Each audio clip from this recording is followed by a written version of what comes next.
Everybody, this is James Pelton, and I am here with an AMA. Very excited to talk with the team from Furio.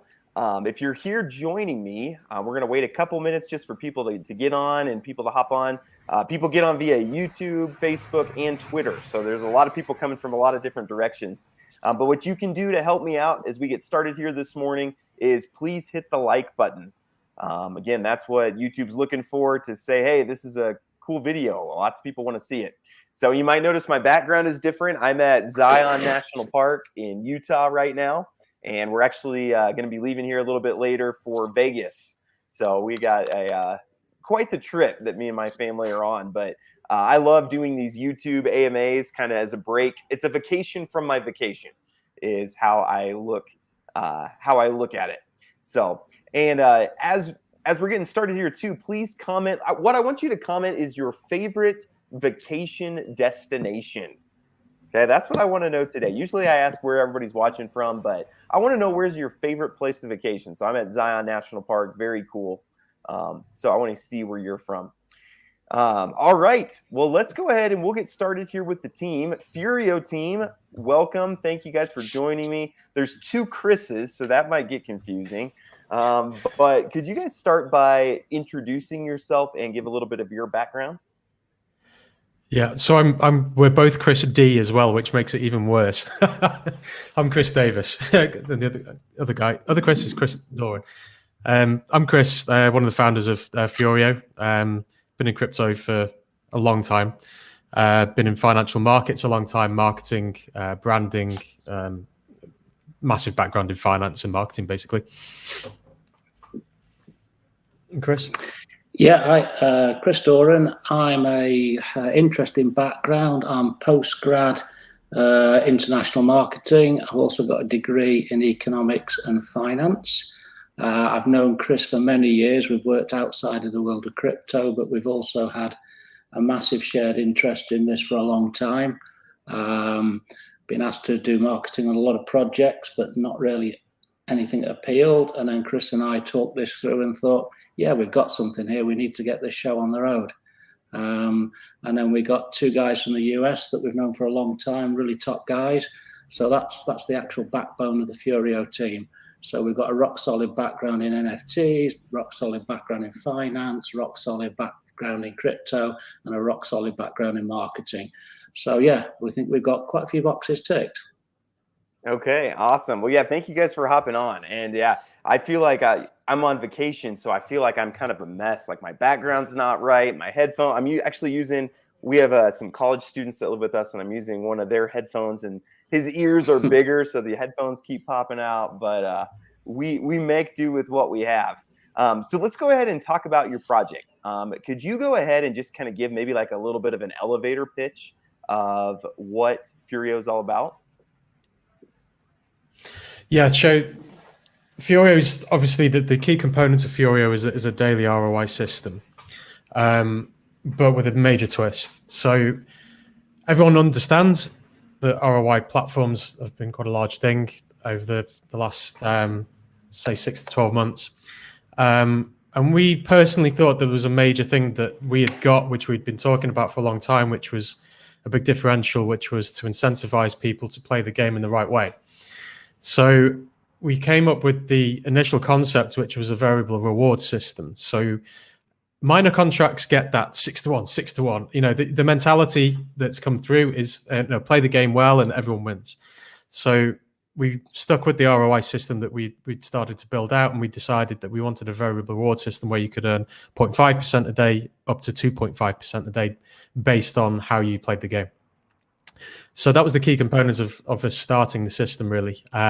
So as you go down to the site where you're at the moment, on the right-hand side there, if you go up slightly, the secondary part to it was the fact that we have got a big background in NFTs, and we wanted to start utilizing the NFT technology in a variety of ways. There's a lot of ways we're going to be using it in the future, but as a lot of our customer base already has experienced, we've used an incredibly unique approach to our pre-sale process, which has actually used NFTs as the pre-sale process. It's been a really quite interesting process to watch, because obviously we knew that the NFT pre-sale would be gamified by our user base as well, and has created a secondary marketplace which is completely unique in the crypto field. The Furio rotating NFT you see there is our first animated NFT, which is actually going to be used for the downlines for the referral system. So instead of having a secondary token in the ecosystem, you earn your rewards, and by earning your rewards, you can then spend them using the Furio token to buy your downlines, and you get a great little NFT in the process. We also know, because they're NFTs, that obviously there's going to be a secondary market for these downline NFTs, and people will probably buy them at a cheaper price and try and sell them at a higher price. So there's all sorts of gamification going on, as well as the non-requirement for a secondary token in the ecosystem for that side. Okay, very cool. Yeah, and I think you should remove this ticker while the markets are down, because it's stressing me out. Even as I was looking, I was like, oh my goodness, Ethereum's down 7%. But James, that's where we come in, you see. So we've got a stablecoin liquidity system, and the price of our token is based only on supply. So at this moment in time, the ROI world is the best place to be trying to get investments, because the markets are on their knees. So this is the time to be getting into an ROI DApp that's starting out. So okay, that's just to remind you of that. I need that right now. I panicked a little bit. I'm holding on a bunch to AVAX, and I saw it's down 16% today. We won't look at that. We'll think about that later. So can you kind of, piggybacking on what you just said there, can you kind of explain that a little bit more, like where the returns come from, and how the token holds its price, and kind of a little bit more about what you were just talking about? Yeah, so if you go up to knowledge at the top and go to taxes.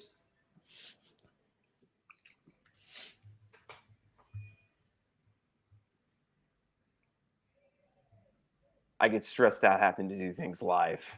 Okay, there we go. So the Furio token itself has a range of taxes. All rewards are paid for by taxes. So we have the Furio Vault, which is where the tax rewards are paid out, which is where the 0.5 to 2.5% a day comes from.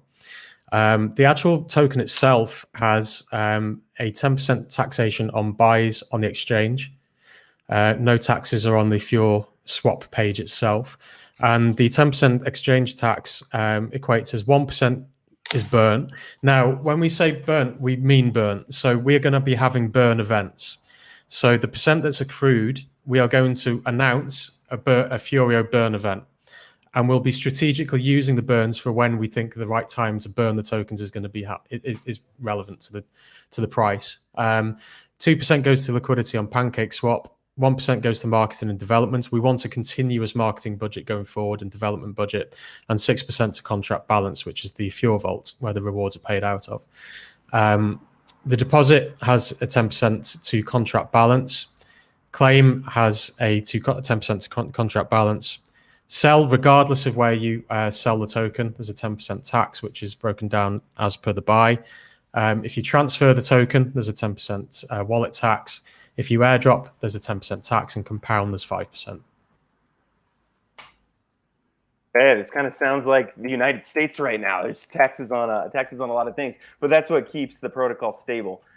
Could you talk about how you think this will hold up during the bear market? You know, as everything else is crashing down, do you see your token holding up through that, and why do you think that is? Yeah, we are very focused on. There's a dual approach with the way we're going. You can see the branding is incredibly strong and very corporate and very blue chip in appearance. The reason for that, Furio, the token is Fur, FUR.io is our domain name, which, you know, we've gone for a very simplistic, rememberable brand, because we're not just after the DeFi world. We want the whole of the DeFi world to be aware of us and get involved with us, of course. But we're also looking at the retail space as well. So we've got fiat onboarding contracts signed. We're ready to offer that. We have debit card options coming down the line in the next few months.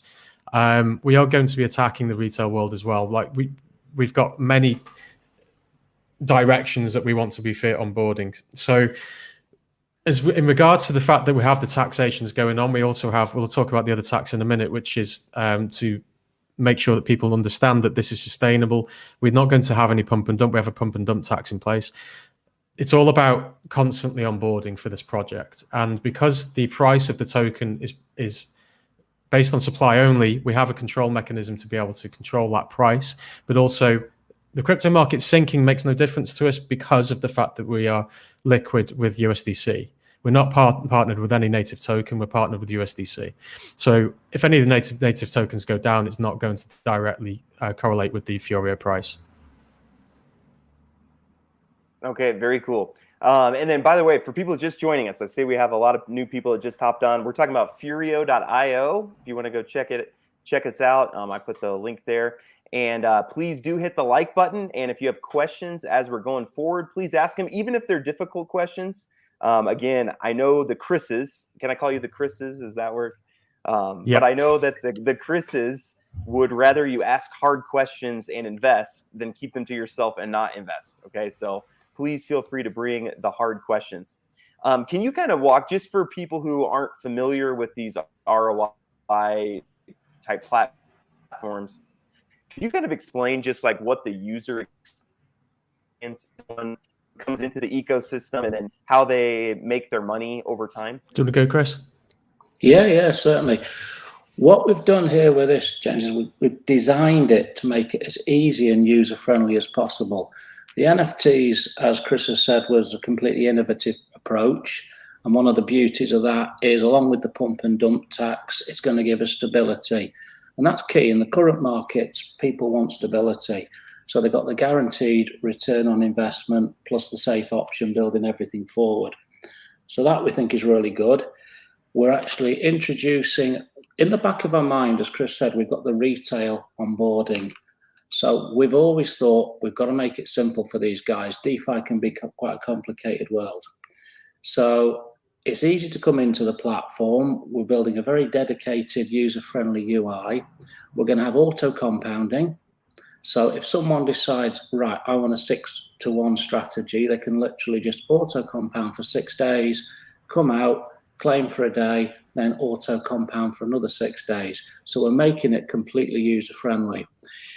If, as Chris has also mentioned, loyalty gets you an increased ROI, so you can actually go up to 2.5%. If you hit the auto compound, it's only one transaction fee because it does everything for you in the dApp. If you actually overlap a change in your ROI return, the dApp will do that for you as well. So you don't have to do anything. Even if you're going to go in a negative way because you're overclaiming, which obviously we want to discourage because we want longevity and stability, the dApp again will give you a warning that says, hang on a second, if you make this claim now, you are actually going to drop to a lower ROI percentage. So everything we're doing is totally designed with the user in mind and a user-friendly experience. The other massive plus is for someone coming into an ROI, a lot of it was, well, where do I go first? Who's my buddy? We've actually introduced a fast scheme, which is teams who actually have to come on and get accredited with us. And as a bonus for being accredited, we're going to give them airdrops from the dev wallet. So people can actually come on board, go to the fast scheme section on the web page and actually say, right, where are the teams? What are they doing? They'll be able to see if they're getting rewards, then there'll be a direct link to that fast team so they can check them out, they can see all about them. So we're actually encouraging people, don't just come in and click on a buddy, come on in, do your own research, find out a lot about Furio, find out about the teams, work out your strategy, then we're going to make your strategy easy for you with auto compounding. So like I say, all the way in the back of our mind and our roadmap, we've got the future mapped out in terms of getting the fiat onboarding. The fiat onboarding we're actually adopting is a very good project, and we're actually being doxed as a project to get their authentication for them to allow us that onboarding as well. So that hopefully gives you a feel for the level and the sort of involvement we're putting to make it a really good UI experience for the user. Another key point, James, as well, is the retail side of things. The process is going to be buy, deposit, compound. 3 things. They can buy their crypto on the Furio website. They can deposit into the vault. They can select the auto compound function. They're done. That's literally the process that we want the retail to be able to do. And it will literally be that: buy, deposit, compound. And the retail space doing the compounding, auto compounding, means they can get the 2.5% because they could go, I want to compound for the next 90 days. If they do that, they'll be on 2.5% on month 2 and month 3. It'd be worth going on, if you go onto the website and go to knowledge. This is the variable rewards page. Shows you the breakdown. Okay, very cool. Let me bring the website back up. I actually have a few questions too. I wanted to know too about the whale tax that you talked about.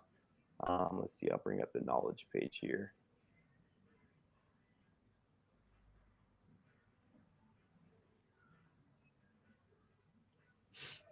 If I can click on the right thing. And we do have some questions from the audience as well. First off, do you want to talk a little bit about the whale tax? I think that was something that I found interesting. Do you want to talk a little bit about that? Yeah, so the pump and dump tax? Yes.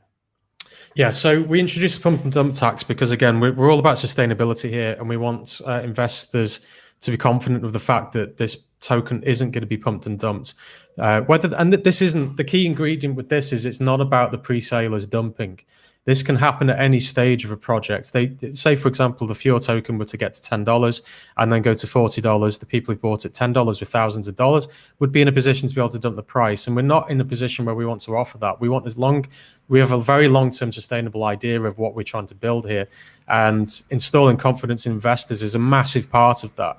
So the fact that the customer base know that there is a pump and dump tax installs confidence. So, for example, any wallet that's looking to sell Furio tokens but doesn't have any Furio in the vault will be charged the sale tax of 50%. And that's pro rata to the 10% that we charge on the token buy and sells, for example. So any wallet is looking to sell Furio tokens where the sale of tokens is greater than 25% of the number of tokens in the vault will also be charged 50%.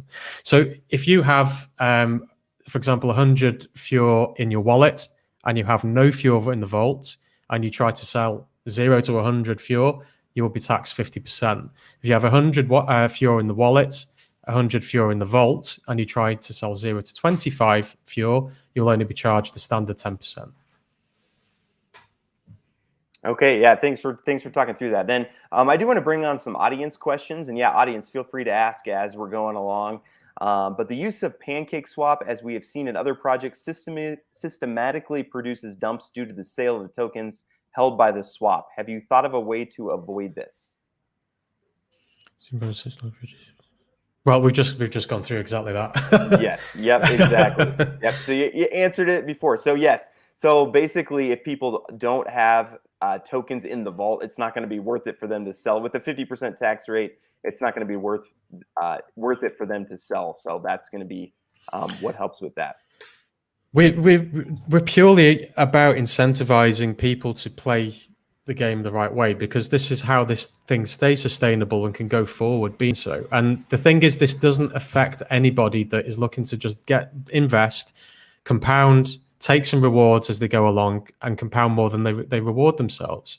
And by doing what we've done, we're creating an environment where people will feel safe coming in, knowing that the protocol is in place to incentivize people to do exactly that. Yeah, can we talk a little bit? I think one big concern that people have is just around the launch. So can you talk first off? Some people are asking, how come there's 4 pre-sales? Can you talk a little bit about maybe your pre-sale strategy and why you went that direction? Yeah, sure. Do you want to go, Chris? Yeah, certainly.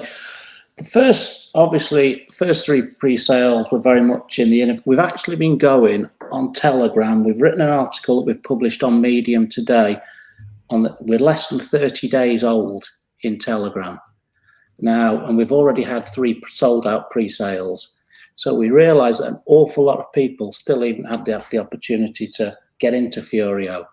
So we could have just launched now. And although as a team, we will never put price projections out there, there's a good chance that the price would have probably gone up. But we're taking a view, we'd rather have more people in. We're giving them the opportunity to buy in at a guaranteed launch price. More people in increases the user base, gives more people more stability, increases the LP. So that's simply what the fourth pre-sale is all about. It's to give people a chance to get in, know that they're going to get the ROI, know that they can earn up to 2.5%, know that they've got stability against USDC, and know that they're getting in at a really good entry point. And as far as we're concerned, that's good for the community and good for everyone that's in it. There'll be an article coming out about Presale 4. Everything we do is on Medium. We put a detailed article out that talks you through every step of the way, what to do, how to use the protocol, etc. And one will come out about to be released about Presale 4 for next week. And that's got exactly the rationale I've just talked about in there and explains exactly how to go about using and getting on board. And could you talk about, I know that was one thing that we were pretty excited about, is how quickly the pre-sales went. Can you talk about that? Yeah, the first one obviously was a little bit slower because it was brand new. The second one went in 61 seconds. The third, we actually listened to the community and they said, can you reduce the number of NFTs per wallet? Because potentially 250 wallets could take the pre-sale out. So we reduced that down and that went in just over 30 minutes, the third pre-sale. So from a standing start, it's moving incredibly well by word of mouth and referrals. And, you know, it's absolutely fantastic to get talking to you, James, and obviously give, you know, your community access to this as well, and hopefully want to get on board with us. Yeah, absolutely. Do you guys, what is the max payout and when does that kick in? The max payout is 100,000. So in theory, that's going to kick in at circa 27,000, whatever, blah, blah, blah, the exact amount is. What happens at that point is the DApp will tell you that you've now reached max payout. At that point, you are guaranteed you've just got the standard sales tax, whales tax, etc. So it takes you nice and smoothly through to the max payout position. But by then, obviously, people will have the opportunity to jump on all the other exciting stuff we're going to be introducing on the roadmap. Like I say, this project's all about the long haul. The other thing to ask Dana is it Dana, I think? So yeah, when you get to max payout, say for example, you have compounded the whole way through, and when you reach max payout, you're at 2.5%. You will stay at 2.5% at max payout. If you've gone to 0.5%, you will be at max payout, stuck at 0.5%. So James, it'd be a good point actually to go into if you go to knowledge, then variable rewards on the website, just to show people how the variable rewards work. So yeah, whatever your performance is when you reach max payout is the percentage you'll be stuck at for the rest of the contract. Percentage. It's bottom left on knowledge. Okay, let me see. Let me try to get there. You want me to go to variable rewards? Is that what you were saying? That's the one, yeah. Okay, yeah.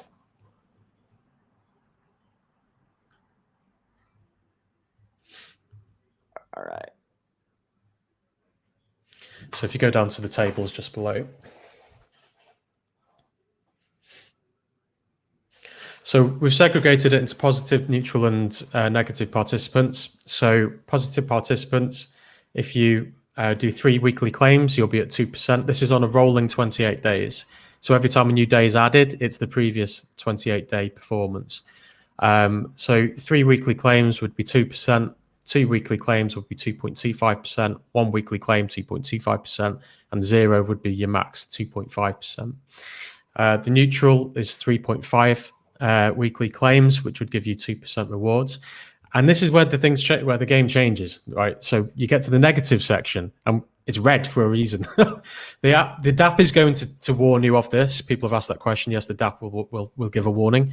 Once you get into the negative section, you cannot go back above. Okay, so if you do 4 weekly claims in 1 week, you'll go to 1% and you will stay there. You will not be able to go back to 2 or 2.25 or 2.5. If you do 5 weekly claims, again, you'll be stuck at that 1%. If you do 6 weekly claims, you'll go down to 0.5%. However, you will be able to go back up to 1% from 0.5%. Now, if you do 7 weekly claims, you are stuck at 0.5% for the rest of the contract.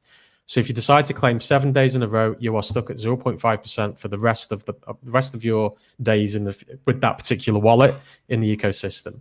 So you only stay in the negative participant section with 6, 5, and 4. You can still move up to 1%, but 7 straight, you can't go back up to 1%. And if you go into the negative, you can't go back to neutral or positive areas. So it's a highly incentivized system to really incentivize people to play the game the right way. Of course, it gives a massive gamification as well, because some people might be very happy with 1%. We're not saying that you can't do it. You know, if you 1% a day is incredible, right? So if you want 1% a day and you want to do 4 weekly claims, you're free to do so. You'll get stuck there, but you're also, you know, it's up to you if you want to be there. That's fine. Yeah, this is kind of interesting because it takes, like, you know, we had the gamification of like the DAOs, right? Where you want people to hold, and you've kind of taken that, but instead of just relying on people to do it for themselves, you've just said, hey, here's what's good for the protocol, here's what's neutral, here's what's negative, and you're going to reward people based on, yeah, what's good or bad for the protocol. Yeah. So I really like that. I think that's pretty cool. And actually, that was going to be one of my next questions. Some people have been asking about that. Again, drip is my #1 holding, and I have a lot of people in my audience who love drip. Sure. So how does this compare to drip, and what would you kind of, you know, compare in contrast of, hey, it's better for this reason? What would you kind of say to that? One thing that we have been stipulating to everybody straight off the bat is that we don't. We're all part of DeFi, and we're coming here with a very professional image, and we won't ever talk ill of other projects in the ecosystem, because we believe that actually a coexistent partnership of multiple projects that prove to be able to stand the test of time is what DeFi actually needs. So we're not saying we're better. We're saying we're different in a multitude of ways. We have downline NFTs. We're creating a secondary NFT marketplace. Our pre-sale process was completely unique. We have this variable reward system, which will create gamification, positive price action, negative price action for people who don't want to play the game the right way. We have anti-dump measures. We have layers that are coming in later down the line. We've got a lot of roadmap. We've got the fiat onboarding. We're really specifically going to be looking at the retail market to try and onboard people into the crypto world, which we feel is a massive play because of the fact that we're making it so user friendly for the retail world. That's going to benefit, because if people come from the fiat world, come into our ecosystem, and they start making profits, then they're going to be making profits that they'll start spending with other crypto ROI dApps or getting into Ethereum, whatever it is. The fiat onboarding, we feel, is going to benefit everybody, not just ourselves. Yeah, and I like that philosophy because, yeah, rather than seeing DeFi as like, oh, there's a limited amount of money and we have to compete with everyone else in DeFi to make sure we get our pie or our piece of the pie, let's just make the pie bigger, and let's just, you know, let's get from the $1.3 trillion market cap, let's get up, you know, let's get back to $3 trillion market cap. And I like that philosophy. That's very cool. 100%. Can you talk about, so one of the biggest problems that we face in DeFi right now is, you know, the rug pulls and that have gone on. What would you say to someone who's afraid of getting in pre-sale because of rug pulls and just they've been burned in the past? What would you say to kind of help ease some of those fears? Do you want to go, Chris? Yeah. I think one of the most important bits is, as a team, that's me on the screen and my name's Chris Doran. We're not hiding under aliases. We're not, you know, avatars that people can't recognize. As a team, we're easily contactable via Discord, via Telegram. We've got email channels that we all answer. Our community are getting to talk to us. We haven't put this much time and energy in to just do a rug pull. In terms of audits, we're going to Solidity. So we're going to detailed audit there. The fiat onboarding, Furio as a project is being doxed because of the way we're going about that. The actual entire dev wallet is going into the vault. So there's a comfort factor for people there. The vault is multi-sig, so no one person in the project has the ability to actually influence that. Everything we do, like I say, is multi-sig, and as a team, we all stand, and everyone has signed an agreement where they can be voted off the team if they do anything inappropriate. So we're set up as a DAO on that basis as well. All of the contracts are behind Open Zeppelin, and any minor changes that can be made also have to be multi-sig on that.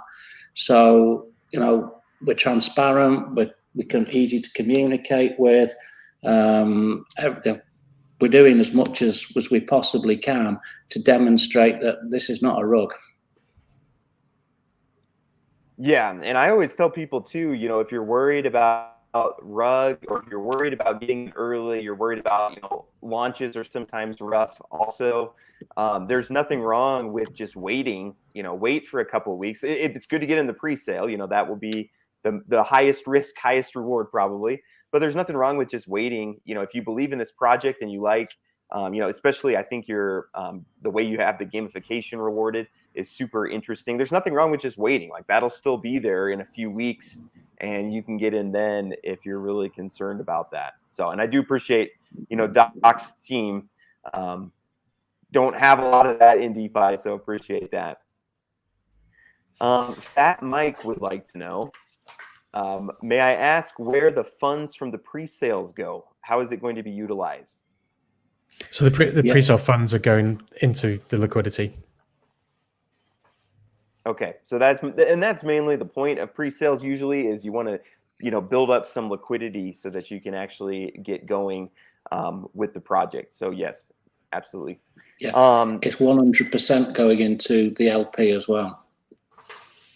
And okay, that kind of answers the other question. It kind of answers the other question, why for pre-sales. We want to give this a solid floor price. You know, we could have launched with 100K, 50K, 400K, 300K. We wanted to raise a good amount of liquidity for the project to have a good starting point. Yeah, and this might be a good educational point. I think, could you explain maybe just a TLDR? Now, you don't have to get super into it, but the advantage to having such big liquidity built up at the beginning, like what are the advantages of that? Because I think sometimes people don't understand that, and then they're like, well, why are we doing so many pre-sales? Do you want to talk through that for just a minute? If you have a project which has a small amount of liquidity, that can be drained a lot quicker than a larger liquidity pool. But the difference with us, you know, there's some projects that have launched with, say, $1 million worth of liquidity who have had whale attacks where the price has gone, not from pre-sale, as I said before. This is why the pump and dump tax is not just for pre-sale. It's a permanent feature to protect everybody going forward, right? And if you have deep liquidity and an anti-dump measure, you don't need as much liquidity, technically speaking, but we're making sure that we have both. What a lot of people would do is they try and get $1 million of liquidity, because they know if they do get some kind of massive whale attack where the whales are draining the pool, like the whales could quite easily drain 100K off a project if they got bought in early with a lot of funds in the first place. If you don't have enough liquidity, then your liquidity gets drained. What happens? The price goes down, people start getting scared, and you get a sell-off. We've gone, as I said, we've gone down two prongs here. We're raising a good amount of liquidity, which ensures the security of the project. Teamed up with our anti-dump measures, we feel that we've got an even stronger position than most companies do in this kind of stage, you know. Yeah. Yep. And so for people who are watching who don't totally understand liquidity, basically, the more liquidity you have, the less that the more stable the price is. So if you have very little liquidity and a whale comes in and dumps a whole bunch right away, then that's going to cause the price to drop severely. Whereas if you have more liquidity, then individuals can't make quite as big of a dent in things as they're going. So, in fact, Mike, following up on that, he wants to know if all the funds are going into liquidity, where do you guys get funds for marketing, audit, KYC? Dying to know this, he says. Maybe that's a little dramatic, that Mike, but yes, where's that money coming from? It's come out of our own pocket so far, but we've got that 1% fee, which is going to Devon marketing going forward. Okay. Yep. And so a lot of times, yeah, those taxes go into the project, ongoing. So yeah. Will there be any benefit or reward for holding a pre-sale NFT down the line? OG status. Well, it's quite interesting actually, because originally we were just going to sort of burn them, and you had the choice to either put them straight into the vault, which is one thing. You can literally exchange all your downline NFTs into the vault in one transaction if you want. or you can actually exchange them for tokens. Then we had loads of requests from the community saying, I want to try and keep the NFT for OG status. So we're implementing that as well. So you will be able to keep it. But then what we're actually doing is there'll be a link on the web page so you can actually go and check whether that NFT has actually already been, to make sure no one's trying to sell you an NFT that's already been exchanged. So we're introducing that as a backup to protect the community as well. And the other interesting thing is that anyone who's trying to sell them outside as a secondary basis, the way it works, it has no impact on the LP whatsoever because it's just a private sale between two individuals. So the tokens can come back in, but it has no impact. So it's quite a unique feature that I don't think I've seen in any sort of pre-sale before. Cool. And again, for people just joining us, we are talking about Furio, and please hit the like button as we're talking here. And if you have questions, please ask those. Could you talk about the difference in price between the pre-sale and launch price?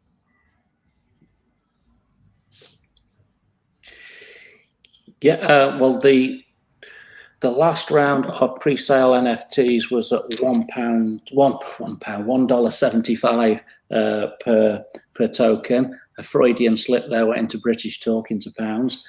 But the final one is that the actual final pre-sale is the guaranteed launch price of $2.50 2.5 USDC. Obviously, once that's gone and they're sold out, it will then be open market price. So that'll be the pure supply and demand that dictates the price point from there onwards. Okay, and you talked a little bit about this, but maybe let's maybe a little bit more. We've seen a lot of exploits, in projects. So not rug pull, but more the exploit direction, especially around launch time.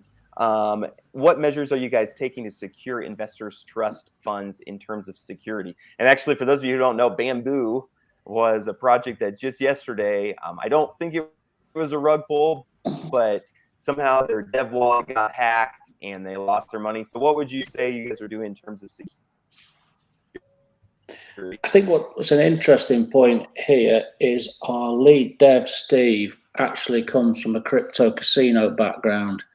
So his level of security and everything he's implemented is probably on another level because of his experience in terms of everything from where the servers are used, the server, the web page, and the DApp are all different. It's the level of security Steve's implementing. The other thing is, as I said previously, everything is multi-sig, so there's protection built in at all levels. Okay, very cool. And so for people who want to get involved, can you talk about the dates again? I'll pull up the screen here for the pre-sale page. But when is this last pre-sale or pre-sale 4 going to happen? And how do people buy? Do they just need some BNB and come to the website, or how does the pre-sale going to work? So pre-sale 4 is on the 31st of May at 3 p.m. UTC. We've also got into the phases of adding all the other time zones in the world, which gets confusing when you've got daylight saving.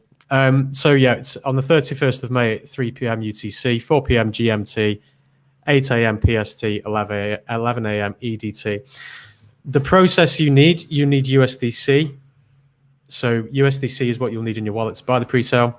And you will need to go to app.furio.io. If you go to furio.io, there will be a pre-sale button going through to the pre-sale page. When you get to the page, you'll be asked to enter your email address. Your email address will then be pinged over a verification code. You enter that verification code and you're ready to go. So we do advise people to register their email addresses before the pre-sale starts. Obviously, we've had varying speeds of pre-sale sales. If we were to have another 61-seconder, you're not going to be able to get your email registered at the same time. So it would be a good idea to get your emails registered and you're ready to go.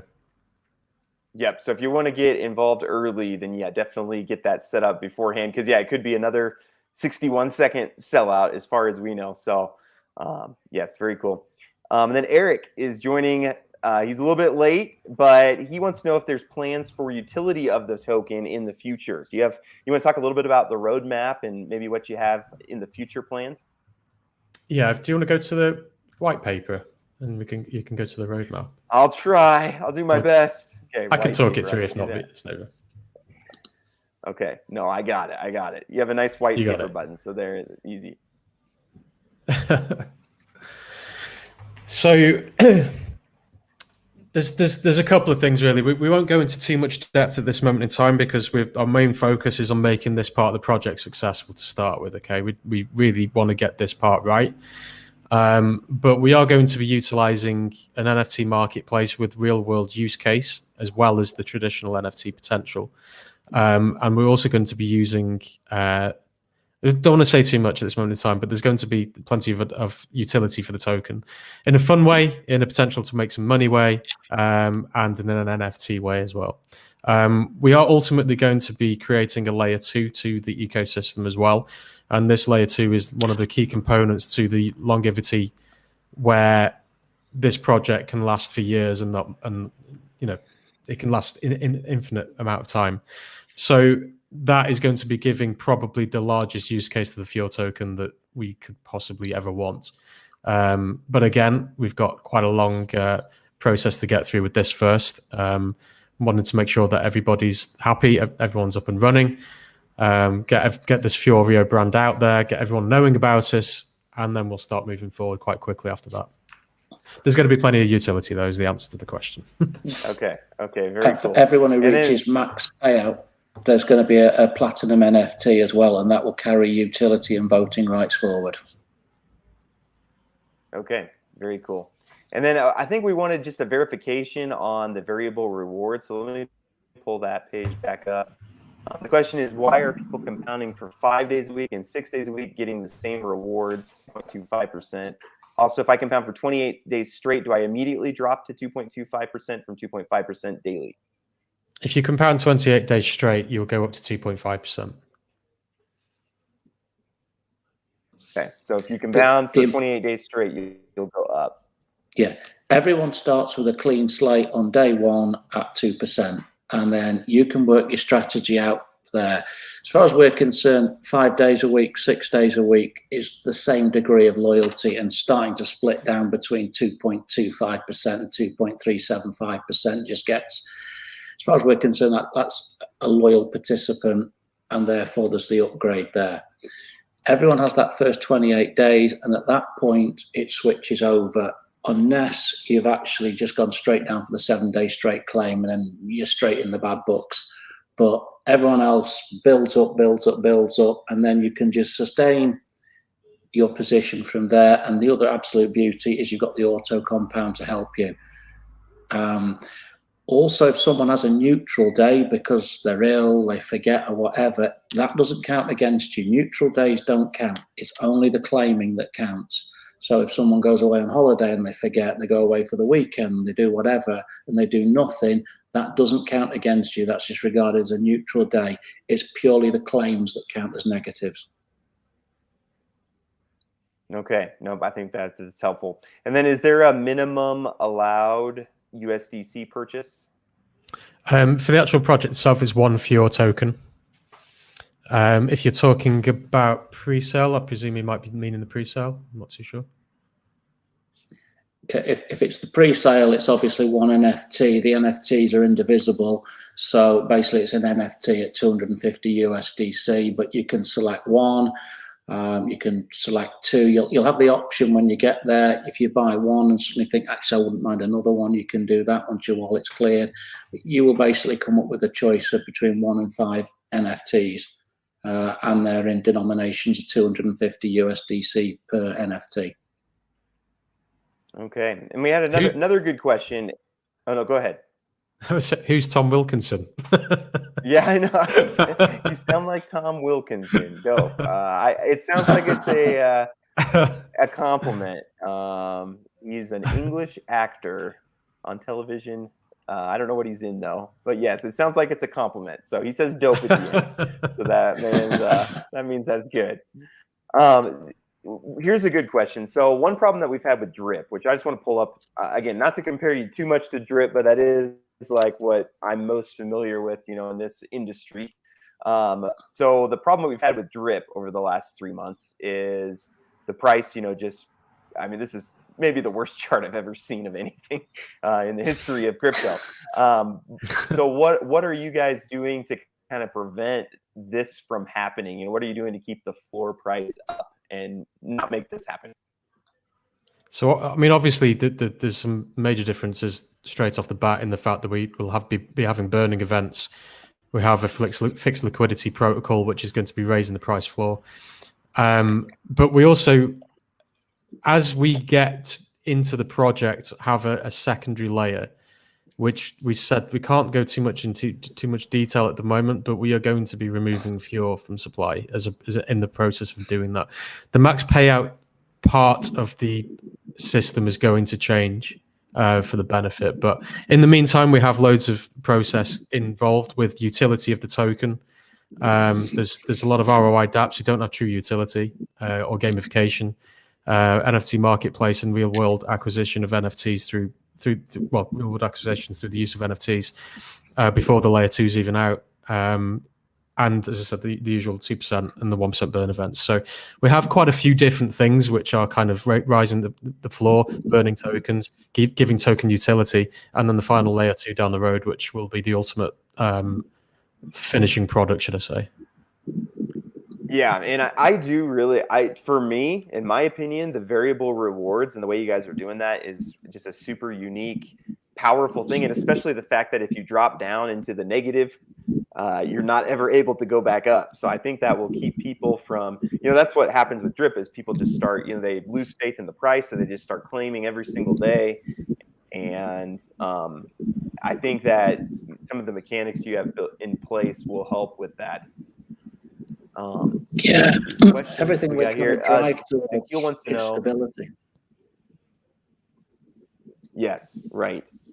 So just a clarification, if I compound for 28 days and then claim 1 day, do I drop down to 2.25 from 2.5?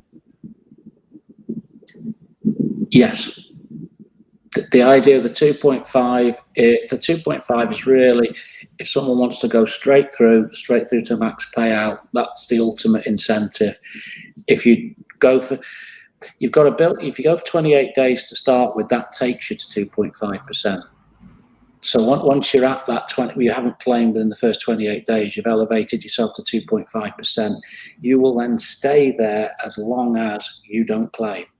So it gives you the opportunity to think your strategy through. There's nothing stopping someone from running 2 wallets if they wanted to. They could have 1 wallet running straight through at 2.5%, and they could have another where they're 6 and 1. So this is one of, we think, the absolute USPs we've got, the unique selling points, is the fact that there is this ability for the individual to build their own strategy, for the teams to build their strategies around it. We've got the fast team infrastructure, and everything is driving towards as much stability as we can possibly create. Okay. And we do have confirmation. It's definitely a compliment. That you sound like humble concern. So that's good. Good to clarify that. A few other questions that we have. What's the time frame of percentage reward calculation? Is it possible to switch from time to time? It's Gianni, it's a rolling 28 days. It's your previous 28-day performance. So if you went from if you went for 28 days and then you got to 2.5%, you could maybe do that for a week, and then if you were happy to drop down to 2.25% and you claimed once, you would go down there. But obviously, as we said before, if you decide to claim for 7 days, you are stuck at 0.5% forever. Okay. All right. And then the burn mechanism is really interesting. If you are burning tokens, doesn't that mean that the max supply of 1 million tokens will steadily decline over time? Yeah, that's exactly the reason for doing that. So the question about the price floor, well, we are giving a sense, we're locking tokens into liquidity as well as burning them. So Yeah, that's exactly what it would be doing. As I said, we're going to be strategic with the burns. It's not going to be. It's going to burn a percent automatically every time, because that wouldn't be the right way to deal with it. We will accumulate and we will announce. Be a big event, big banners on Twitter and everything else. Furio burn, and we will go through the burning process, and everyone will go when moon and all that kind of things as you expect. But we think it's a good thing. Let's make a burn event. Right, Furio is burning, and we'll tell you how much money's worth of burn we're doing, because it shows it's a positive action on the price. Very cool. Yeah, maybe we could come on and do another live YouTube video for the burning or something, like for the burnings or something like that. Yeah, definitely. That'd be ace. Okay, and then do you have, again, I know this is in the future, so it's not a specific date maybe, but do you have an estimate for when you're thinking about layer 2? I mean, this year, obviously, but we don't want, as I said, our main focus is to get this stage right. We don't want to run before we can walk. We already know the process, and we've planned a lot of what we're going to be doing. It's just a case of, we've really taken our time with this, as everyone can understand and see. We have not run before we can walk. The website is one of the most informative out there. We've built a very strong brand, and the process why we're doing this is to install confidence that we're here working very hard to create a very sustainable large ecosystem, and that's why we've taken our time. That's why we've done 4 pre-sales. It's why we're even in past pre-sale 3, and we're talking to yourself. We're not doing this once the project's launched. We're taking the steps that are necessary to install confidence, to show what we're about, to get people onboarding, and then as time goes on, we will then be applying exactly the same process with the next stages of the ecosystem. Very cool. Yeah, and I will vouch for you guys have one of the better white papers that I've seen. It's enjoyable to go through, even with like the page turning and things like that. I really enjoy your white paper. Well, does anybody else from the audience have any more questions they'd like to ask? Do you guys have anything else that you would like to, that you feel like we haven't touched on, that you'd like to get across? I think the fast program is something that we've not looked into too much. I mean, obviously, we also have a whale tax, so a percentage of supply when you are selling. The only thing that will come in when you get to max payout is the whale taxations. So you get to max payout, and whether you're at 0.5% or 2.5%, if you have a percentage total supply of 1%, you'll have an additional 5% tax, all the way through to, if you have up to 10% supply, you will have a 50% tax. So we have another taxation for people that are into the mega gains scenarios at max payout. And as Chris said before, we also have a platinum NFT, which is rewarded to people who go to max payout. And the key thing is, with the max payout side of things, if you invest $100 and you get to max payout, or you invest $10,000 and you get to max payout, you will all get the platinum NFT. So it doesn't matter if you're coming in with a small amount of money, you're rewarded in exactly the same way, which is a key component. But we're all about equality with all of this, which is why we've built so many parts of the structure that we have done. This is not to give any advantage to people with tons of money. Everyone's on a level playing field. In regards to the FAST program, so again, this is something a lot of people do when a project is launched. We decided we wanted to create the FAST program, which is also branded in its own way, to be able to start creating teams before the protocol's even launched. So we have quite a vast, we already have international groups. We've got Italian, German, South Korean groups that are formed, and within those they have FAST programs. So a FAST program is, you have to go through a number of steps, but ultimately you need a Telegram FAST group, so it's particular to Furio.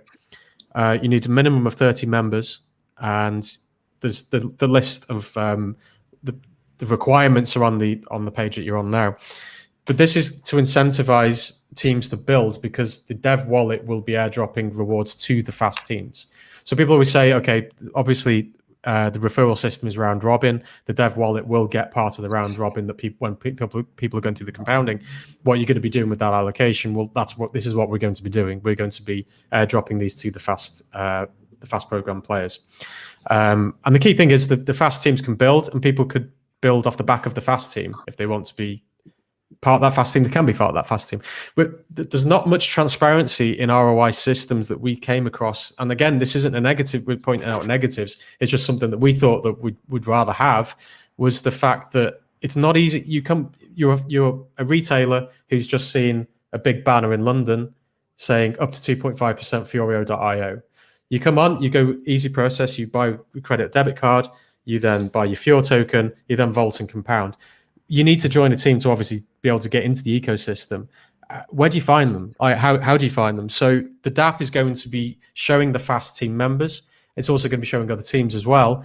But there's going to be a transparency of, look, here's some teams. This is what they're up to. This is how many members. This is what are they positive actors? Are they not? You know, the transparency needs to be there so people don't have this, you know, scratching their heads. I don't know which team to join. Well, you're going to be able to have a lot more transparency and be able to see the good teams for who they are.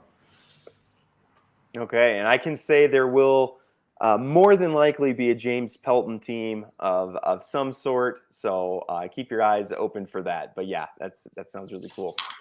I think we're probably going to go ahead and if you have further questions in the audience, do hop into their Discord or their Telegram, and they'd be more than happy to answer those. I'll put the links here down below. Do feel free to ask any question that you might have, you know, specifics around the variable rewards or anything like that.